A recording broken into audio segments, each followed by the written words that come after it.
মনসার গানে দুটো মাসি ছিল, টাকার অভাবে ওরা একটা নিত।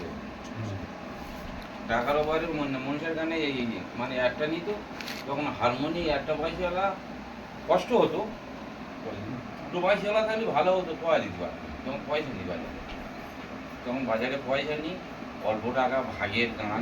ভিডিও হ্যাঁ, ভাগের মনসার গানে কে ফার্স্টে কে ডাকলো ভিডিও, তুমি কাদের সঙ্গে কি মনসার গানে কি হবে? মনসার গানে আমি তখন ওই পুতুল নাচ আমার ফার্স্টে জীবনে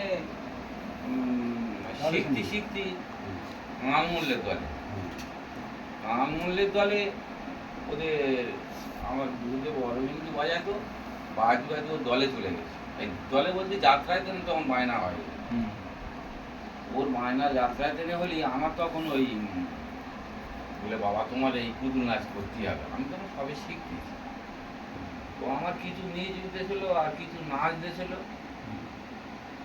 আর কিছু রাগ দিয়েছিল। ওই নিয়ে আমি ওদের সঙ্গে গিয়ে কোনো প্রকার একদিন এয়ারসেল দিয়ে হারমোনি আর রাম মাস্টার ছিল, ঠাকুরিয়া বাড়ি রাম মাস্টার, আর বাজিয়েছিল তারানগরে পুলিন বৈরাগী। তারানগর পুলিন বৈরাগী খুব ভালো বাজিয়ে, তার তখন কারাগার আছে ছিল না, তখন কিন্তু